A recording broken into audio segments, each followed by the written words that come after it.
I modified the terminology space-time to space memory because no memory, no time. We are an embodiment of these basically chemical reactions, and we are predominantly space. What animates? What makes it all work? What makes it all work? Like your coordinates in space-time, the way you interpret the world and the universe is being fed to the whole thing. You're part of the background temperature of the universe. A lot of this is all rediscovery. Pyramids, great examples, but pyramids are everywhere. There's thousands of pyramids on the planet. They're everywhere. They're finding pyramids everywhere.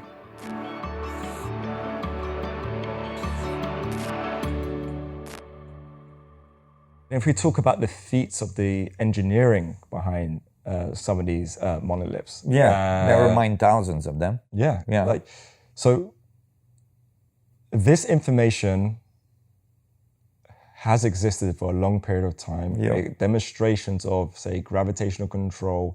The evidence is on the planet. Yeah. If it was one anomaly somewhere or a few anomalies around the world, you could say, oh, well, they're anomalies.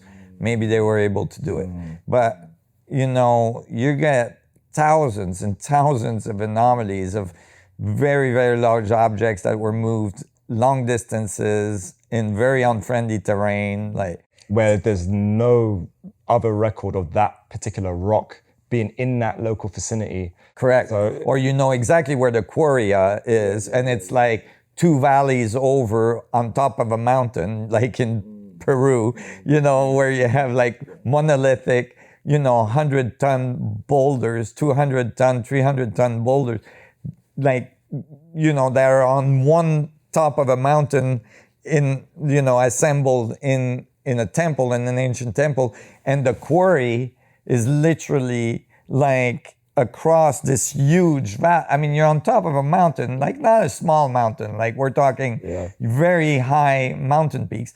And, you have a huge valley below, and it's coming from across the valley on top of the other mountain over there. It's like no go. They had really strong slaves. It doesn't happen with modern machinery, and it doesn't happen with a bunch of slaves. And and then why? If you don't have these kind of capabilities, you don't do these things. Or you have statues in Egypt that are in the middle of the desert that weighs 1,000 tons, So for you, the evidence is out there, right? Oh, it's out there. It's thousands of pieces of evidence. So I guess it's kind of like a positive and negative, right, for someone doing your work, because on the positive side, it must be an incredible amount of validation for you personally that there's clear evidence that this stuff has been done before. It's not unfamiliar to us. There's an abundance of evidence. Yeah, and it's in the Morses and in the traditions of these all around the world of these cultures, talking about very advanced civilization that used to be there, that was destroyed by a cataclysm. I mean, there's a lot of it. Like, it's not just the pieces that are there, but it's actually in the traditions. Yeah, in the traditions, sewed into our religions, but obviously it's how you decipher the real messaging behind these textures and these scriptures. But then on the other side of the coin, you have, say, well, the elites will never feel truly elite unless there's a hierarchical difference, right? So you have the other side where we have a society structure and a societal complex, which when you have this type of thinking, even like, oh, okay, I believe in extraterrestrials, okay? You are typically, maybe not as much recently, but definitely say even like 10 years ago. Oh, sure. It was an aggressive lashback. Oh, absolutely. You're laughed at. Yeah. And society went through a great amount of, when I say the higher ups in our society, went through a great amount of effort to conduct and orchestrate that type of reaction deliberately. Absolutely, yeah. So, and it didn't make it easier for me to deliver my message. So that's the thing, right? Yeah. You've got validation on one side, and then you've got basically condemnation on the other, on the other side. Yeah. So, yeah, and for me, it was an early decision that I was not going to censor myself so that my message would become more palatable. I just couldn't do it. For me, it was going for the truth at all levels, right? and I just wasn't gonna censor myself to, to be more acceptable. And it of course it hurt me. It's harder, for people that have more difficulty with these concepts, although it's finally slowly going away. I mean, last week there was, a big newspaper, I think it was the New York Times or Washington Post, that had like a big title like extraterrestrials are real and they might be walking amongst us, and You had the Navy validation of the UFO footage. that's right. As well, you've got patents being published. Exactly. As well. And you have modern astronomy that's realizing that there's billions and billions and billions of exoplanets, right? Planets from other solar system, where before they thought there was most likely very rare that stars had planets. Now they can't find stars that don't have them, and they're finding many, many, many planets that are in the Golden Knot region where it's warm enough and cold enough. Huge component of that is through the rapid advancements of technology.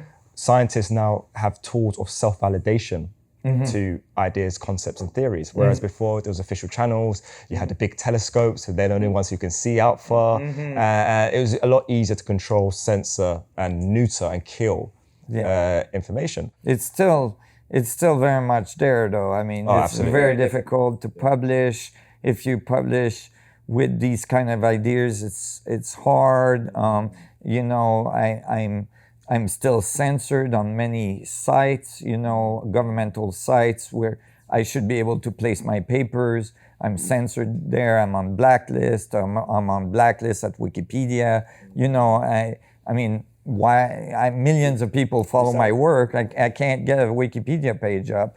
I mean, and the reasons that are given are not appropriate reasons. And it's because you're on the money. We're seeing the exact same thing right now in the Bitcoin and crypto community. Oh, really? It's been around for 11 years. Yeah. But the amount of misinformation, deliberate misinformation, very well orchestrated misinformation, to kill what the real promise of Bitcoin is. Because what Bitcoin truly can bring to the world is genuine light, a way of having true accountability, a way of tracking human-to-human interactions, human-to-machine interactions, and machine-to-machine interactions on a tape indefinitely, and actually do a complete, utter audit trail. It sounds like the structure of the vacuum. Absolutely. Yeah. Right? Hopefully, eventually, we can use the structure of the vacuum itself when we can access it. 100%, dude. Like this is where my head's at. Right. This is why I coined it like Spacetime, time chain. Yeah. But true quantum computers. 100%. Yeah. 100%. Yeah. But because the few at the top, who I believe genuinely saw the real purpose of Bitcoin, it has been so viciously attacked and neutered from within. And the original inventor of Bitcoin, who was under the pseudonym of Satoshi Nakamoto, didn't want to be in the public domain, right? But when the project was being taken very, very aggressively, of course, in fact, doing the very things that he was trying to fight against, facilitating the illicit trade, trafficking, etc., is what the coin has basically, what the community really has become, is being utilized for these types of trade. But that's not the promise of the technology. So the inventor had to step back out, where he got dragged out of hiding because people were just hunting him down, but they dragged him out to then destroy his image. Fortunately, he's strong enough to take the abuse that's been handed to him. Yes. Smart enough. You have to be strong. Yeah. But smart enough to time around it and know how to fight back.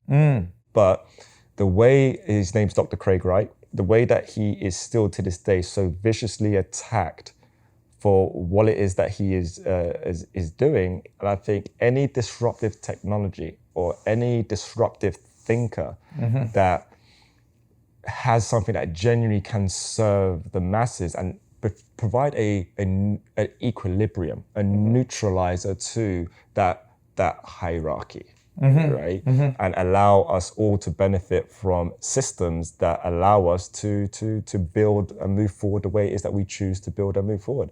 I think it's just an unfortunate thing But fortunately, I actually do feel like with all these political changes happening around the world, I feel like we're getting to the end of that cycle of our society and human existence, where we are going to step into a much more collaborative journey, a much more collaborative realm. Yes.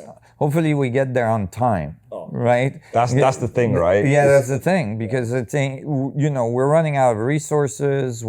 We've thrown our environment in the, you know, tailspin. You know, we've upset the natural order of things pretty well on the planet. You know, we're in trouble, and we have a short amount of time to get it together. Realize that we're all on the same planet. We're all literally on the same boat going across the universe, and we better learn to collaborate and work together and open the doors to, you know, to like abundant ideas of, you know, it's remarkable. You know, we now know, for instance, that there is most likely thousands, millions, billions of different beings on different, you know, different societies on planets out there. There's 40 billion habitable planets. This is the last estimate. You know, in our galaxy alone, that's in one galaxy. Okay, those are planets that are not too close to their star to be too hot or too far to be too cold, that could host life as we know it. Never mind if life can develop in hotter condition or... But it's like that golden state, that Goldenlock region. And it don't, you know, like, so and some of these society might have millions of years, billions of years ahead of us. That in cosmological time, that's nothing. Right? Like for our solar system to go one circle around the galactic arm that we're in is like 30 million years from equator to equator, 60 million years around. Just that's one turn, right? So you know, you could have planets that have millions, billions of years ahead of us. What does a computer look like in a million years, right? Like, what does it look like in a billion years, right? It probably doesn't have a mouse and a keyboard. It definitely would. It definitely would. It's probably just completely, you know, reading your brainwave frequency, and it's done. It's doing exactly what you want it to do. If you still have a brain, you might not have a brain anymore. You might be completely different form. Right? But this is a great way to then talk about a little bit of detail about these, because we're talking about all the variances of different types of life forms.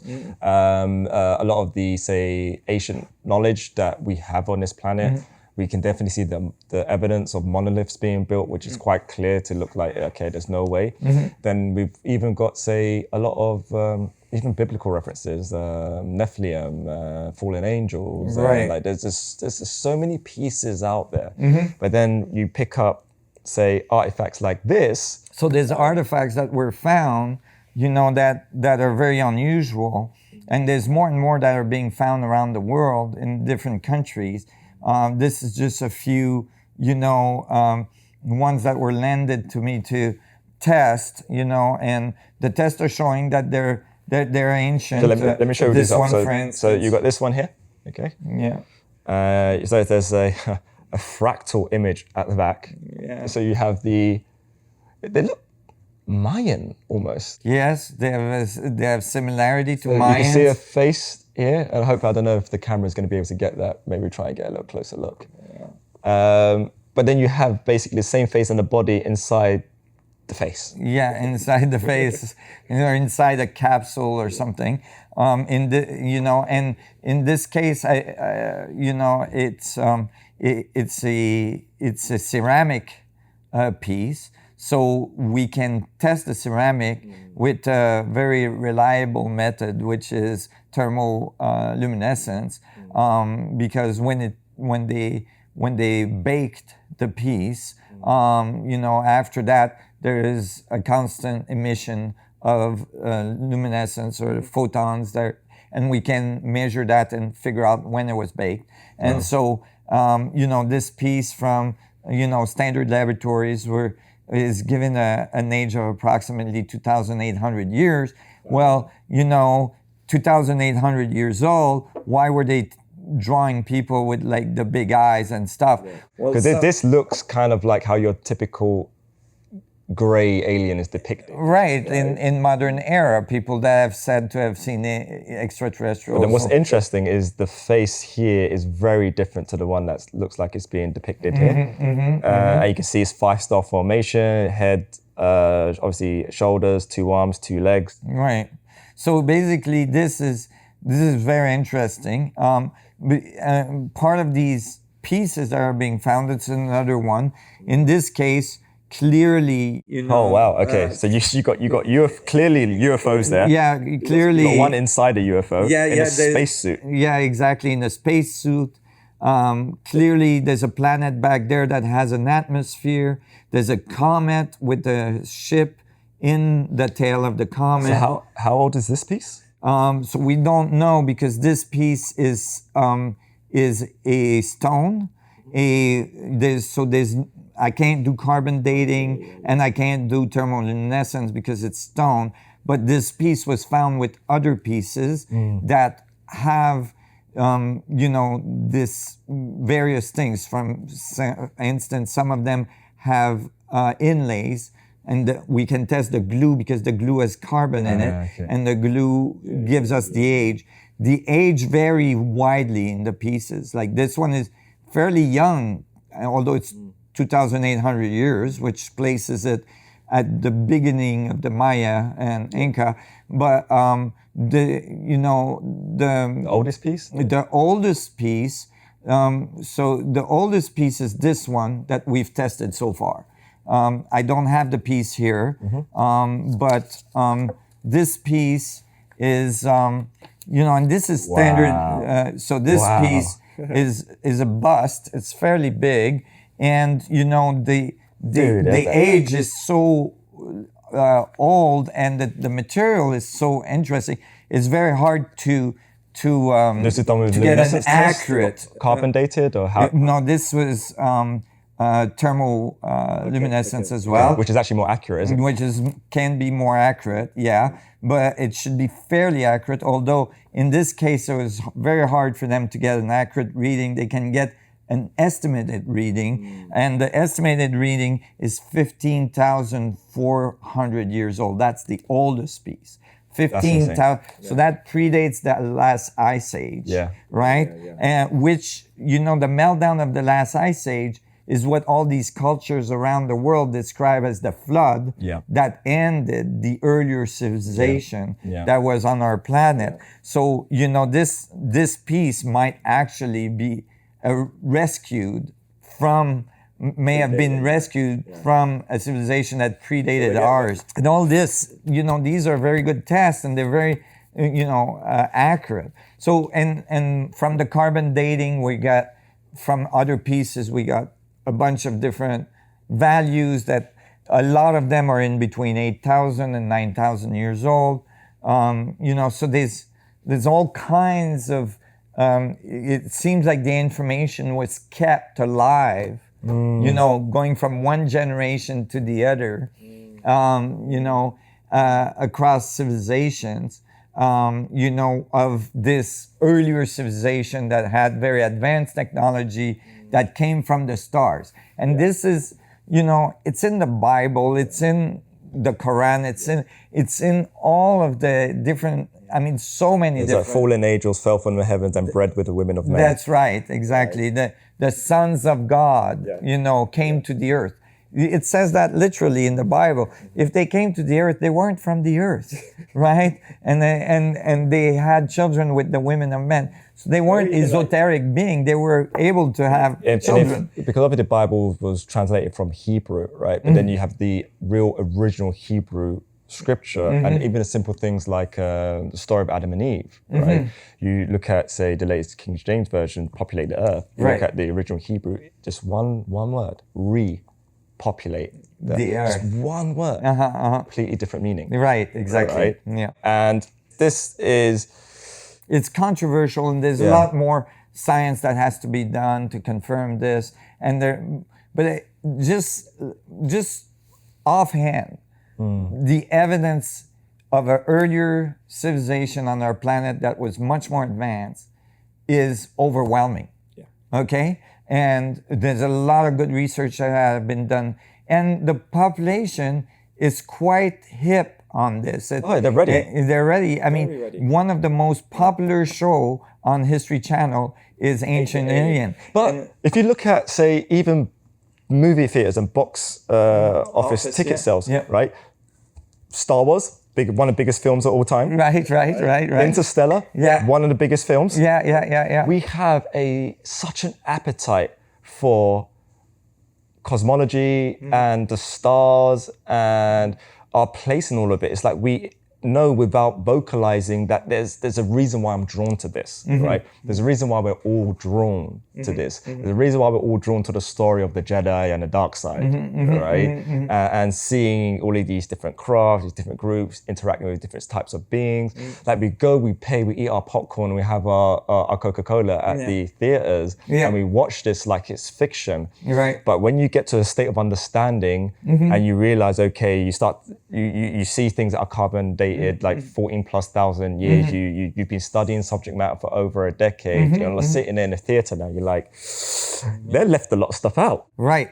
Well, that's the thing. There's two things. One is that we're finding we're finding sites around the world that are now like telling a completely different story. Like in Turkey, the sites that were found that are 13,000 plus years old, and they have huge megalithic rocks, and all this.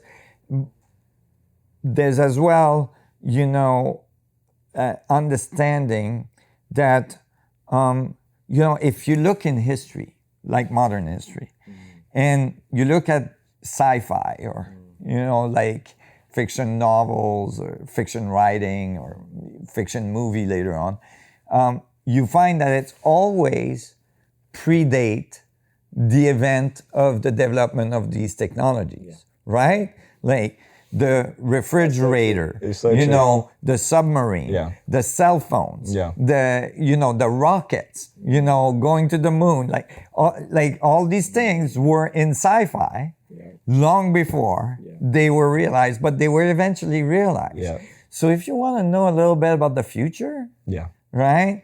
Well, you look at the sci-fi. Absolutely. Right? You look at, because if it exists in the imagination of humans, it most likely will manifest. Or has been manifested. And going back to that whole downloading, redrawing the stuff, it's out there. Feed forward, feedback. Absolutely. Right. And so, I have no doubt that we will eventually, just as much as our society has grown tremendously from learning to control electromagnetic fields, the lights that lights us up, what makes your Tesla run, like electromagnetic fields, make your cell phone run and everything. Our society evolved because we learned from, Faraday, how to produce electric fields, to produce power, and then from Maxwell, how to control electromagnetic fields and all this. The next step for our evolution is to learn to control gravitational fields. Okay, and that's exactly what I want to get onto, right? So it's a reason why I wanted to cover this stuff, because it's so important to know where we've been, to have a good indication of, okay, where we can go, right? And where it is that we're going. So a lot of people might think, well, this is archaeology. Like, what's this got to do with what you guys are doing here at Torus Tech? In my opinion, it's got everything to do with what you guys are doing here at Torus Tech, because this has been done before. This is knowing who we really truly are, who we have been, who we are connected with, who we interact with. There might even be presence, in fact, very high probability. In fact, I'm not censoring myself. There's presence today. These are still very much forces. And if you don't know our past, how can we know how to move forward and reconnect, right? Right. So... I was going to say, it's not just a bunch of crazy hippies out there. I mean, like Francis Crick, which was with his collaborators, given the Nobel Prize for discovering the structure of DNA. In 1973, published papers talking about how, from his studies, he concluded that most likely the Earth, life on Earth was seeded by an advanced civilization that, purposely seeded the Earth. And they left that bit out, right? That paper was published but ignored, although this was the best geneticist on the planet telling us, Give Nobel Prize. Oh, he doesn't know what he's talking about. No, he doesn't know what he's talking about. Yeah.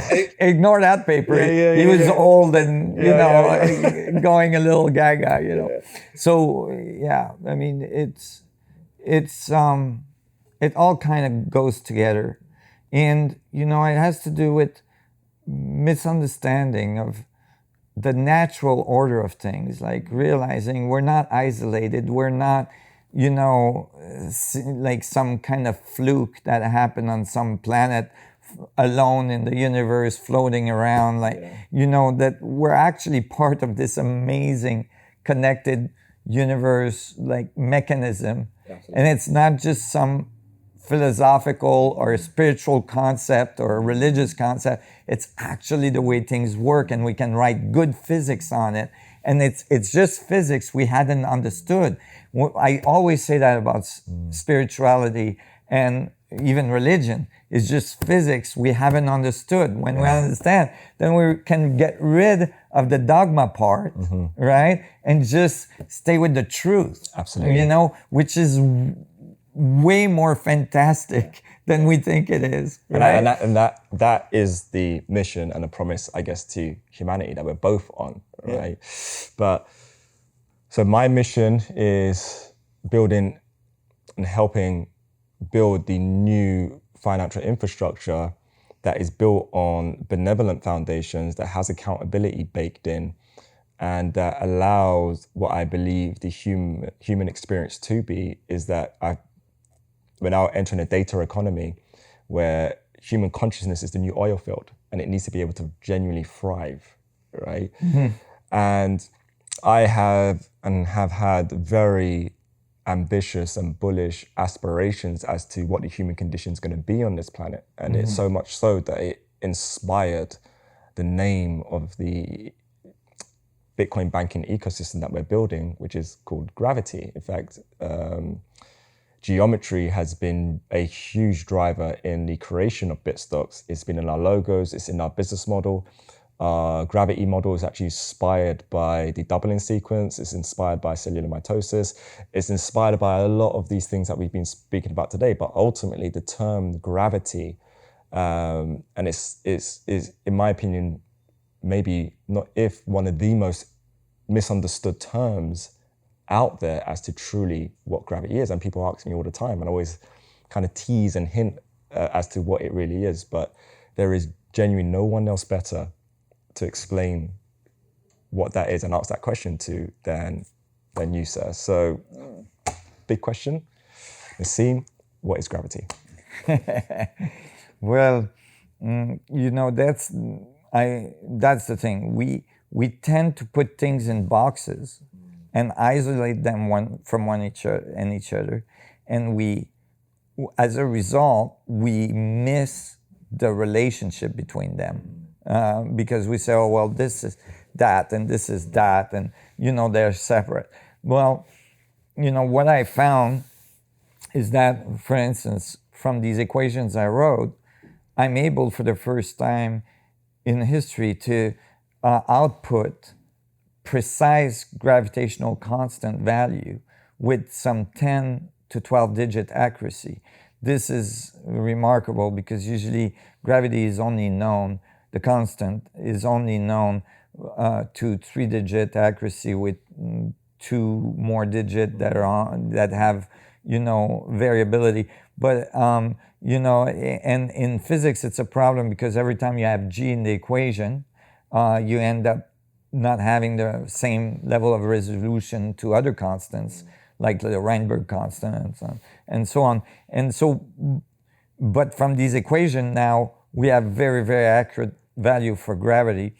And the reason why I have this is because there's a new understanding of gravity that emerged where you realize that gravity is basically just space-time turning in a region, space-time spinning, quantum space-time or space memory network or information coalescing in a region of space. Einstein said mass curves space-time and it makes gravity. It results in gravity, like a ball on the trampoline bends the surface of the trampoline. The effect is that another ball appears like it's being attracted. Well, and that just became way too embedded to be the mainstream. Right? This is why I've got almost a Cheshire cat grin emerging on my face. Right, I'm trying to contain it. Right, as you explained, because I've been having this basically conversation for a while, right, and really challenging the mainstream thought as to what gravity is. So much so that, you know what, I'm just going to name what I'm doing gravity, because it really harnesses and encapsulates what you're about to explain. That's right. Because it's critical that we understand this, because that's what makes things coalesce, right? Without us being sucked onto this planet, everything coalescing, without gravity, nothing comes together. So basically, I realized that, yes, Einstein was correct. He was describing like in your bath, when you pull the plug, right? The surface of the water curves towards the drain, and if you put a rubber ducky there, it will start to orbit, right? But why is the water curving towards the drain? Because there is a gradient, right? There's air coming out, there's water coming down, and the whole thing is spinning. The rubber ducky is orbiting because all the molecules in that region of water is spinning together, co-moving, making vortex. A vortex that the rubber ducky gets caught in. If I take the rubber ducky, put it on the other side of the bath, it doesn't feel it because it's incoherent. The movement is incoherent over there, but it's coherent over here. And so I realized, and this is how I wrote the equation, and then I realized, wait, mass is the same. It's not like mass is one thing and it's making the curvature. It's that where space-time spins and coalesce, right, where the gradient is, then we see that as an energy event that we call mass. Yeah. It's not two separate things. Yeah. And so, of course, the next thing you're gonna do is go, wait a minute. If that's true, right, if it's not just curving, right, but it's spinning, right, I can't curve space-time, right? In the standard model, control of gravity is not possible because to curve space-time is not, it takes so much energy. It's outrageous, right? It wouldn't do it. It's like trying to curve the surface of the water on your bath. How are you gonna do that? Yeah. But if you realize it's from spin, then you can put your finger in it and just go like this and it'll start curving, right? Yeah. So then the next thing you're gonna say is, wait, I can go in the lab, and if I can couple to the structure of space at the quantum, I realize space-time is not smooth, it's granular, it's bits of information, literally bits at the Planck scale of information.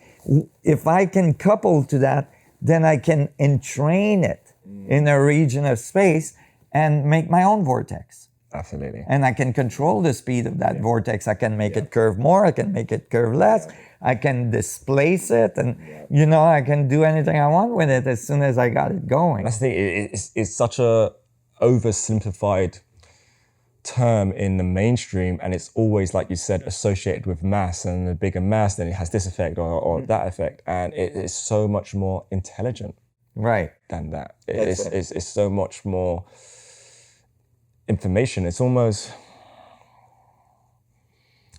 it really does come down to spin.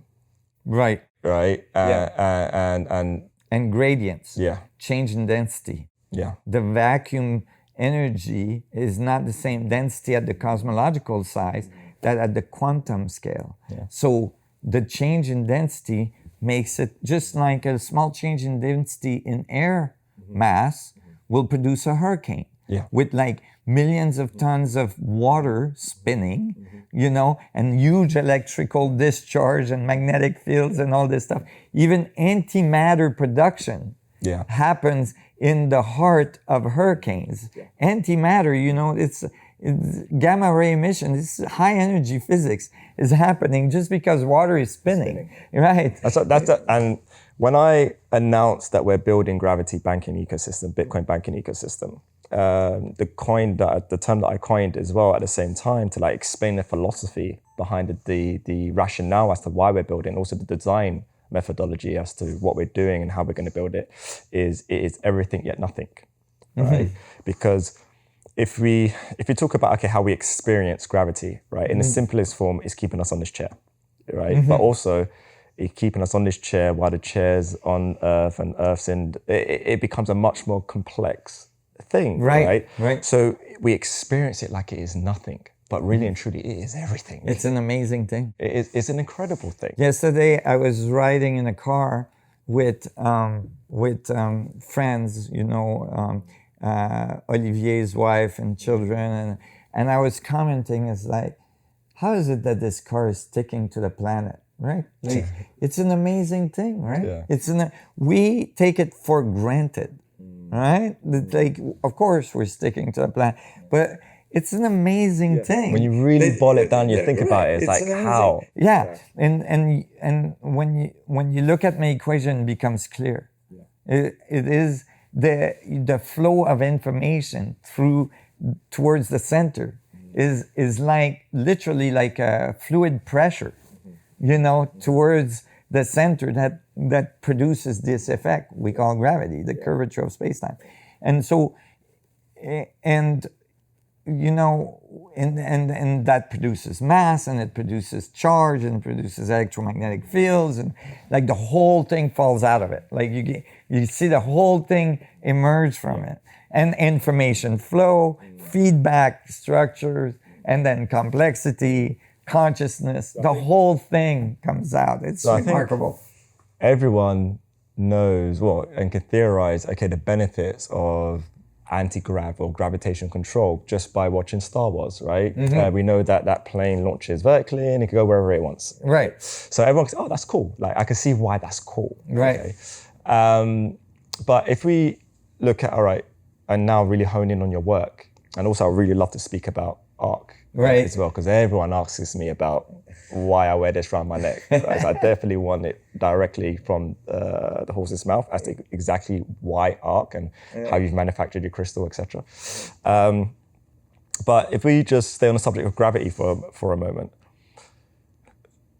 one is what it is that you're trying to achieve with gravity control and where you guys are kind of at right now, and I guess more importantly is how does Earth change once we open that door, right?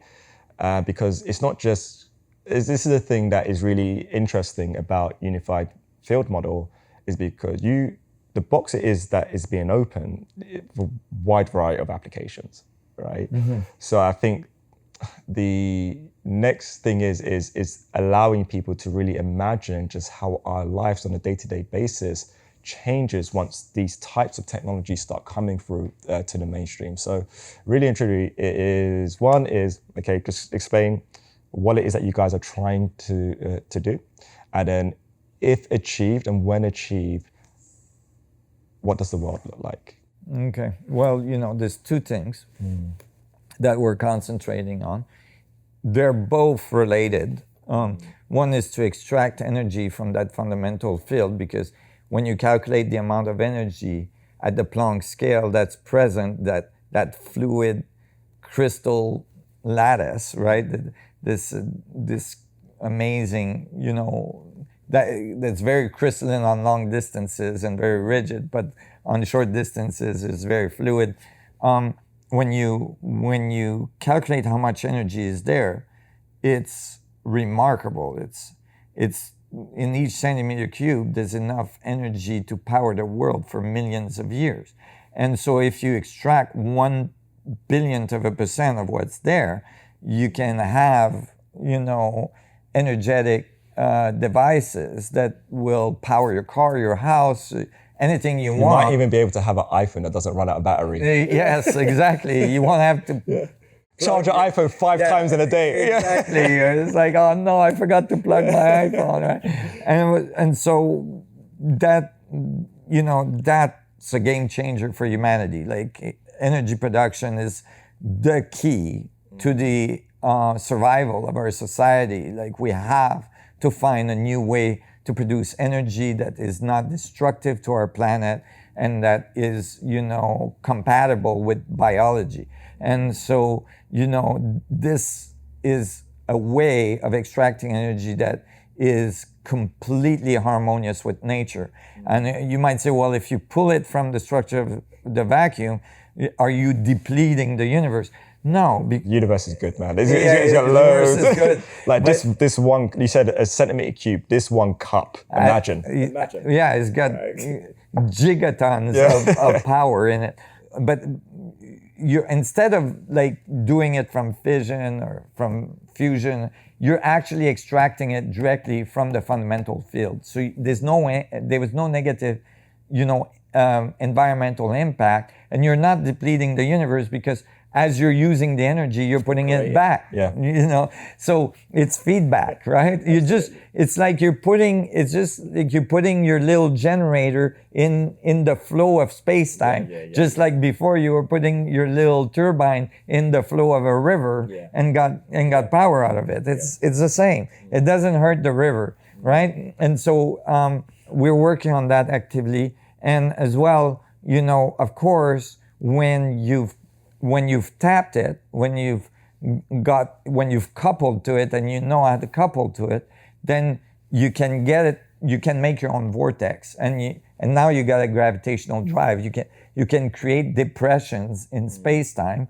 Like you could think of it as a little black hole in space-time or a depression in a gradient in space-time that you can displace above a ship, for instance, and make the ship fall up, right? Instead of falling down towards the center of the earth. And so now you're falling up. And since you're falling up, but the effect you're creating is in the ship, the depression stays ahead of it. So you keep falling. Pulling it forward. Yeah, that's right.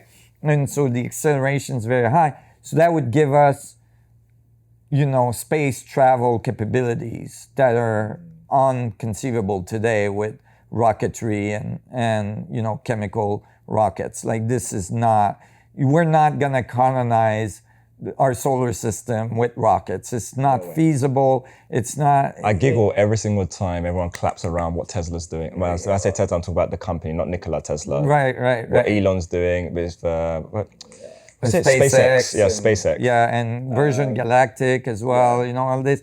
They have really good intent, and it's a great idea. Except it's not going to happen this way. It's not feasible. We would destroy our atmosphere and our planet. Even just trying to build a base on a full-blown base with rockets. Right, with rockets going back and forth, making holes in the ionosphere, burning, millions of tons of material to get there. It's not feasible.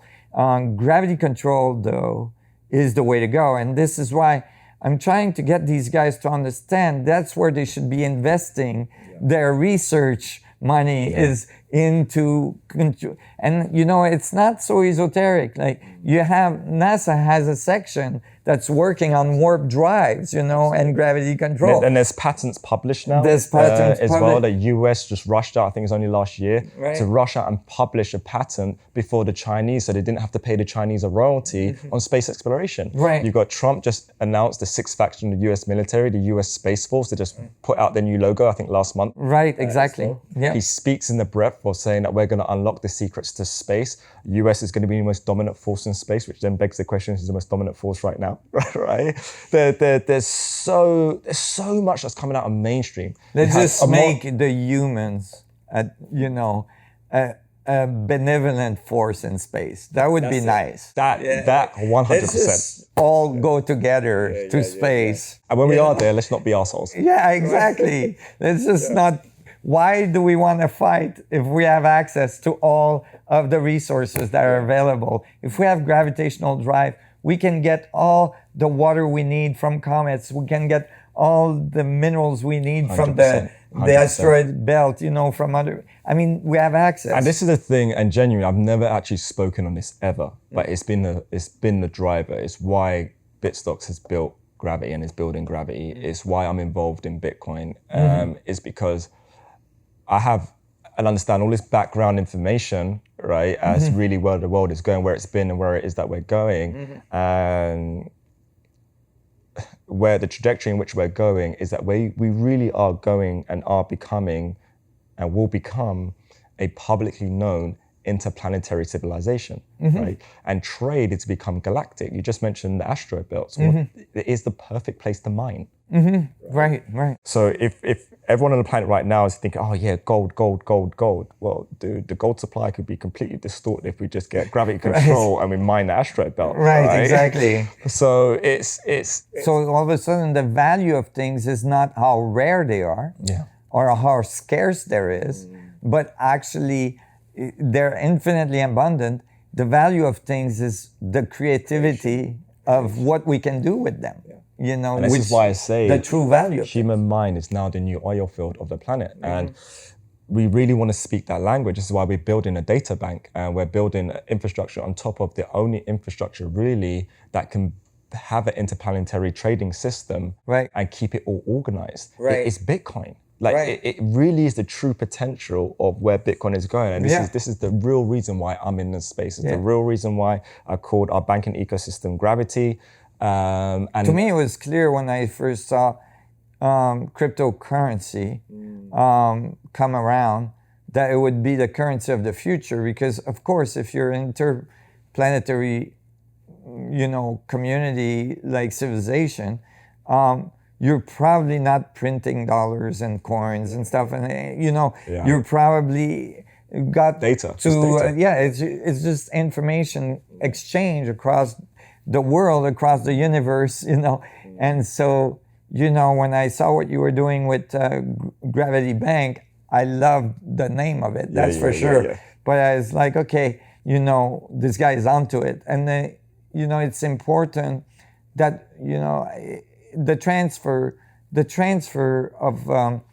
of force, you know, is difficult. You know, there's every revolution, you know, when we went from the horse and buggy to the automobile, it was hard for the people that were making horseshoes, you know, and it was hard for people that did their business on traveling, you know, on horse and carriage. Every industrial revolution, there's a change, but I think we're entering a stage now, also with the advent of extreme automation, where genuinely, in the most simplest form, technology allows human beings to offload the laborsome tasks and really be more creative. That really should be the utility of technology.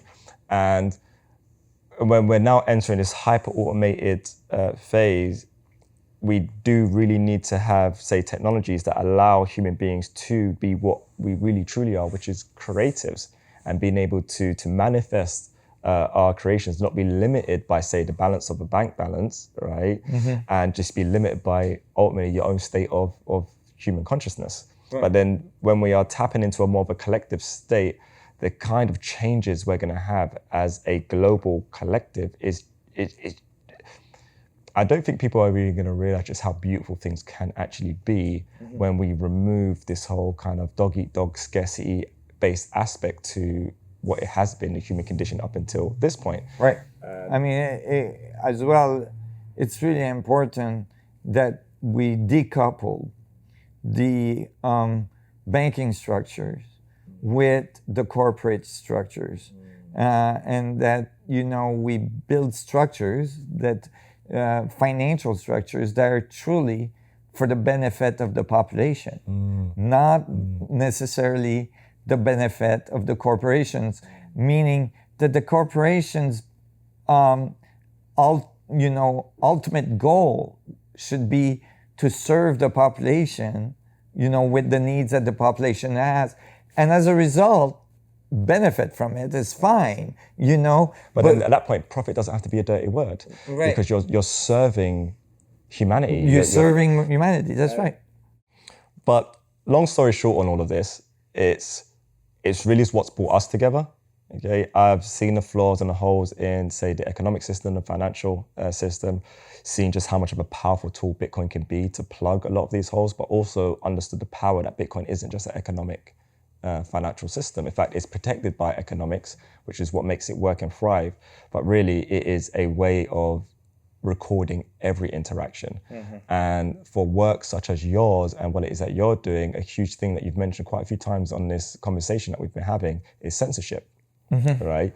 Being able to create and get your creations out there, because your work truly benefits the planet. Once it gets out, it's a huge benefit to the planet. I think we're at a stage now with technology that we have some beautiful pieces that just need to be combined correctly, right? So with what you're doing around energy, gravitational control, Bitcoin as a place of memory, like planetary memory, right? And then you've got extreme automation concepts like AI that otherwise, without this component, this is a very dangerous subject matter. But with this component where you've got a complete audit trail and then you've got a data set that you actually know is contained within, this actually becomes one of the greatest liberators potentially for the human condition, and just allows us to be more of what we really are, being creative. You know, most of the population of human beings on the planet are benevolent.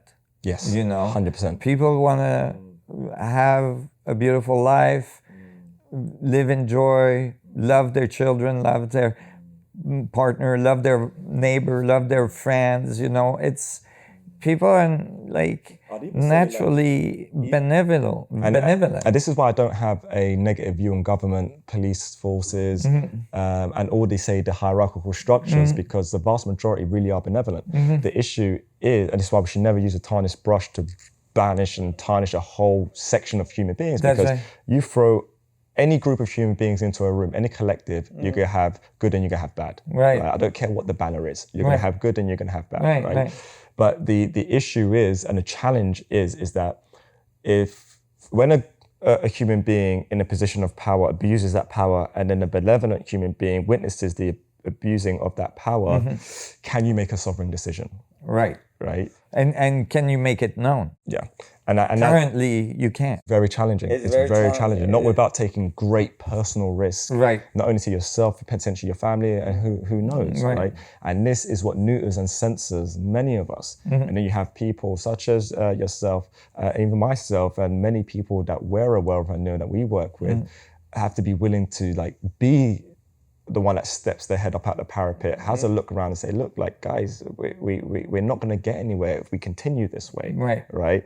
We need to start plowing forward, and we need to start moving forward, and we need to start building genuine products that work, that can be integrated within the confines of, say, the structure that we have today, but really allow, say, those good, benevolent people within these societal structures to start feeling more sovereign, right? Because that's how we're going to start getting the change. And I think the naive view is to be very anarchistic and try and build some alternative system outside of the one it is that we have, that is society.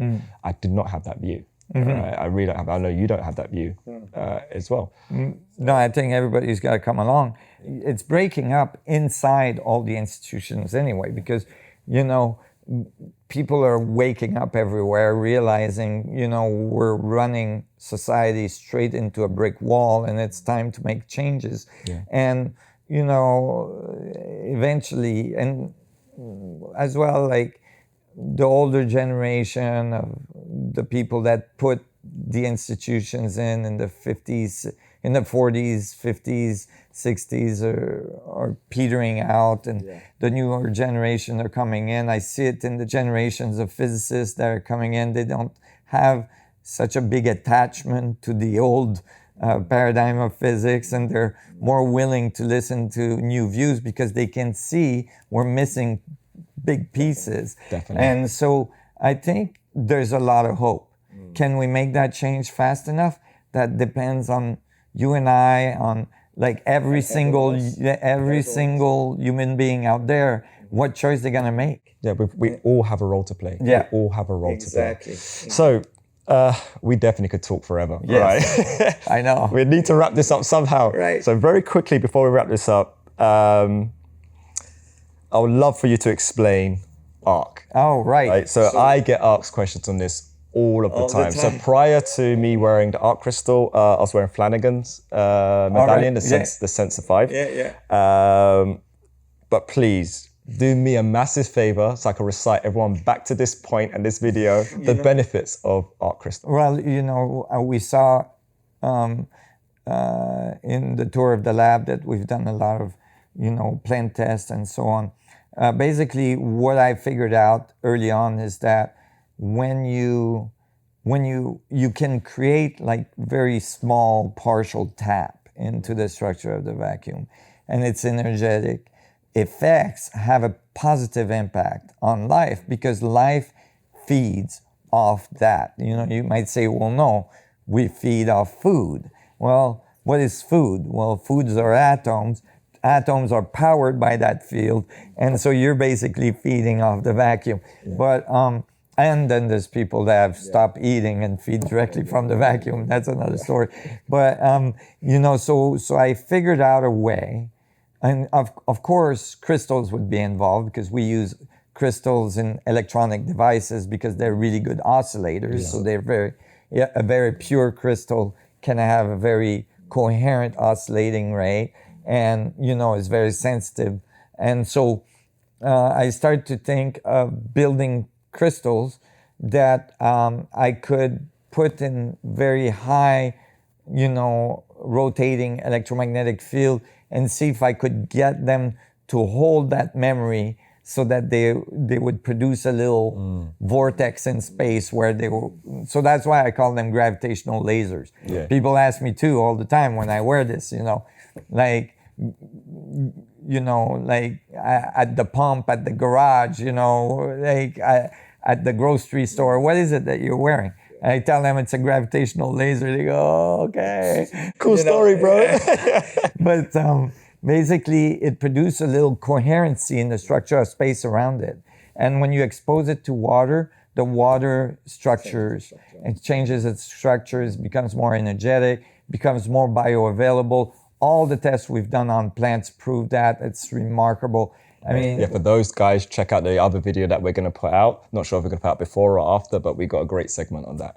And so basically, we can show that plants, become more healthy. They are more resistant to pathogen. That they, grow faster. They have more viable seeds. I mean, so basically, since we're made mostly of water, depending on how you calculate it, it can go from 75% to like 90% water. Having the crystal and wearing it allows you to, structure your water so it has a little more energy, so it's a little more bioavailable. And then I made it detachable so that you can put it under your water bottle at night. You put little blocks around it and charge your water. We're making a water bottle so it'll be easier.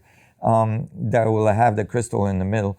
And then you can put it in there and charge your water and then drink your water. But even just putting it in your hand, usually you can feel it. You can feel the change on the water structure in your hand. And I've put it in the hands of people that, they look at me like, I don't feel crystals, To be fair, I was kind of one of those people. Yes, you were. Yeah, I was actually one of those people. I was like, bro, I'm not sensitive. I don't feel those. But then you put it in, I was like, what the hell? Yeah. And so basically, it's just the beginning, the very baby step, beginning of technology that is utilizing the fundamental structure of the vacuum to produce effects that are beneficial for humanity. In this case, health and energy level. But, eventually it will be running your house and your car and your spaceship. And, Just for me personally, there's multiple reasons. Like all of that stuff is definitely resonates. I've done so much water work, which is why I just took to this immediately. As soon as I saw the germination rates and all that stuff and the water results, I was like, yep, I'm sold. Because I've been studying that for a while. But for me, knowing how you've charged these crystals and its relationship to gravity and gravitational waves, and also it just looks like you're Tony Stark when you're wearing it. Right? Yes. This is a great anchor for me consistently to remind me what my mission is and what I'm even doing over at Bitstocks with building Gravity, because this is an incredible reminder of the things that people say are not possible. Right, exactly. When you start doubting yourself and you think, maybe I'm going crazy, you can just put the crystal in your hand and go, oh no, I feel it. It's real. Okay, I can go again. 100%, dude. 100%. Well, Nassim, brother, I freaking love you, man. I appreciate you. Thank you. And we, in fact, it's not we over at Bitstocks are with you on the mission. We're definitely with you on the mission of humanity, and we know that you're with us too. Yes. On that mission. We can support each other. 100%. Yeah. Really loving the journey and experience of teaching more about Bitcoin and really Bitcoin's role in all of this. And also you've really blown open my mind as to how to even view Bitcoin the right, without even realizing, I've been studying your work for years, but when you speak of space and time and density and the structures, and it allowed me to really see at a much deeper level what is the real possibility in unlocking a technology like Bitcoin. So I think you are an incredible mind to have even in close proximity to this space. Thank you. It's very much needed and it's very much welcomed. And yeah, dude, I just want to let you know, man, I appreciate you. And I'm glad that we've done this, and I'm glad that we got this out there. Appreciate it. And yeah, it's great to meet you as well, and to, you know, to start aligning our missions. Because like I said, you know, it's everybody has to come, and we have to reset. You know, we have to push the reset button on many of our structures, both in the scientific world, which we're going through a very profound transformation in physics today, not just from my work, but many people. But as well, I think in our financial structures, in the way even in the way that we consider wealth, and in the way we consider resources and abundance, you know, and you know, coming out of concept of scarcity into concept of abundance. There's an infinite amount of energy out there. You know, like I was saying earlier when we were doing the lab tour, you know, the concept that things are always bound towards entropy and always run down is only a very small part of the dynamics of space. Meaning, you know, I challenge any scientist to show me, you know, the entropy of a proton, for instance. Dude, trust me, when I've been in conversations with very intelligent, like supposedly really intelligent individuals, and genuinely, when the conversation starts going towards the whole entropy, I'm like, oh God. I was like, like, really, dude? Right. But it's such a cemented thing and thought process. Yeah, the thought that the universe doesn't do a linear thing where it starts, it runs, and then it ends. It do a thing where it continuously cycle from infinitely big to infinitely small.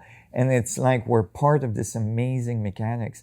We're part of this amazing cycle, and we're all there together to explore it and discover it. And if we hold each other, if we support each other, if we build together, you know, as all of humanity, instead of making these divisions between you and me, and like all respecting each other's individuality and realizing our common collective journey that we're on, then we have an amazing future towards where we're going. Appreciate you, man. Yeah, let's get it done. So I don't know if this is going to be a 1 episode or 2 episodes. Me and Nassim definitely could have spoken for another couple of hours, but in true fashion, as always, I hope many messages are taken away from this conversation. It's definitely a really special one. I really hope that you guys go out there, as always, utilize your own discernment. Don't just take what we said at face value. Go and research and check out the concepts and things that we said. Go and look into some of Nassim's work, read his papers, actually look at what it is that he's done. And yeah, as always, in true fashion, peace, love, and light. Until next time, guys, all the best.